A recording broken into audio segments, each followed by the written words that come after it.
Prologue. He knew he would die long before they killed him, after they'd burnt the soles off his feet and gouged out his eyes. All he could see were his sons' faces when they told them their father was dead, his youngest not understanding why his father had gone forever, his wife moaning and trembling, her hands over her face. He gave no names. He would never give up his comrades to them. I could have told them that.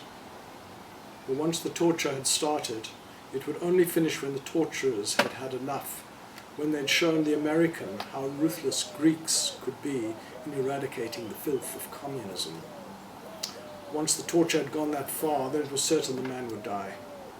He knew that. But when they took him from the car, his mouth was numb. He wet himself, the stain spreading, and with it his shame, which he vainly tried to hide from the men he knew were watching and judging. I don't know for certain that he knew I was there, but I believe he did. His legs could not bear his weight, and his shoes, loose without the laces they'd taken from him so he would not hang himself in his cell, made a trail in the dust as they dragged him to his place of execution on the wasteland behind the town dumps, behind the first ridge of hills. As they pushed him to the ground, he tried to scramble away, slithering on his belly, his fingers clawing in the sand. He knew it was no use, but I understood his wish to go to his death, resisting them, not giving in. The boot on his back forced him down, all of this in silence. The American grinned, his eyes under his dark glasses hidden, his trousers sharply creased. The man, his face pressed to the earth, would have felt the metal of the gun in his neck. The air went out of him. I thought I heard him groan, "Eleftheria!"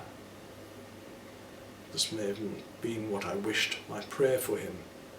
And then the explosion, brief, discreet. His body went tense. "Ena lepto." And then he relaxed. The American shook a packet of cigarettes loose, placed one on his thin lips, and offered the pack around. The executioner unrolled the tension from his neck and shoulders and took one. His men murmured, and each accepted the gift. The American flicked his lighter open, and a flame sprang up, and the faces of the defenders of Greek purity were lit as they leaned forward like a Caravaggio, proud and mean. And then the American, exhaling a thick cloud of fragrant tobacco in my face, offered the pack to me. I'm ashamed of it now as I tell you this, but although my hand was shaking, I took a cigarette and allowed him to light it for me. I've carried the ghost of that man on my back for nearly 40 years. He never leaves me, and I must not desert him. To do this, I must be a wandering spirit. This is how my debt is paid. Greeks in all their wars have said, "Eleftheria I thanatos," freedom or death. There have been many wars. Many people have died. Who is free? Am I free? You tell me.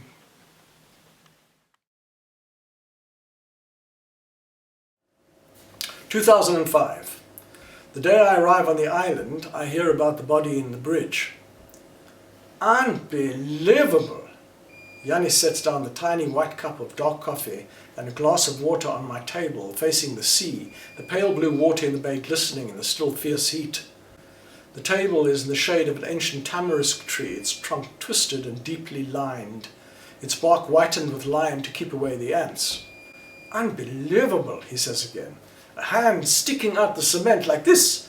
He shows me, his arm outstretched into a balled fist, his face contorted in disgust. Yanni, Allah, his wife calls him. Yannis, sighing his protest, goes back into the tiny kitchen where all the food for the taverna is prepared on a 2-plate electric cooker and a charcoal burner to see what she wants. When I'd arrived at the island airport earlier, I'd expected to see Lucy waiting for me. The The terminal building was a low-roof single room with a glass partition to separate the newly arrived from the already there. Nauseous and bone-jangled from the ride on the single-prop island hopper which had brought me to Mythos from Athens, I'd managed to retain a hope that against the odds she'd be there. I'd searched for her face amongst the bored faces waiting for their relatives to appear. I don't know how I'd managed to convince myself to believe she'd actually come to fetch me. She hadn't replied to any of my messages. My forefingers to the temples, eyes tightly shut, visualizing a positive outcome, hadn't seemed to work. Striding out from the conditioned air of the terminal building, I slammed into the dry heat like something solid, like a fist in the chest, the blazing sunlight dazzling white. I fumbled in my pocket and extracted my shades and looked around. The lenses polarized the vast dome of the cloudless sky a cartoon blue, like it had been photoshopped with saturation on max. Greece, blue and white. My feet on the ground for the first time in the land of my father's birth. In front of me a row of taxis pretended indifference. Mercs, none less than 10 years old, clones of white with silver trim. The driver of the saloon at the front of the queue leaned against his car, his meaty arms folded over his prodigious belly, a cigarette hanging off his lower lip. The briefest of eye contact from me, and immediately, but without haste, he ambled to the back of his car and opened the trunk. I passed the scrap of paper with Lucy's address in Aya Anna scrawled on it to him. He scowled at it and then nodded faintly. "Daxi," he growled, and signalled for me to get in the back seat. No traffic to speak of on the freshly laid tar road to the village as I'd taken in my first views of the island. Scrubland and white rock all the way to the coast, and then suddenly the turquoise sea, jewel-like and immaculate. The taciturn taxi driver liked the glide in his driving and sped us smoothly and silently around the coast road's gentle bends. And then we'd been held up at the bridge. The taxi driver had cloaked his frustration in long-suffering forbearance. In a gully several feet below us, the old bridge, back broken, leaned unsteadily on concrete legs poking out of a scribble of bush and weeds. Construction vehicles stood idle. Demolition workers in high-vis jackets sat on rubble smoking. A section of the bridge had been demarcated with crime scene tape, and off to the side 2 figures in white forensic suits contemplated the edifice, hands on hips. A muscular young cop sat on his motorbike, shouting into a phone. My driver wound on his window and let in the hot air, acrid with new tar, and called over one of the workers, his cousin as it turned out. A body had been found in the concrete of the old bridge 2 weeks before, the laconic taxi driver relayed to me in an offhand way as we drove off. The body in the bridge. Was this the story Lucy wanted me to come to Greece for?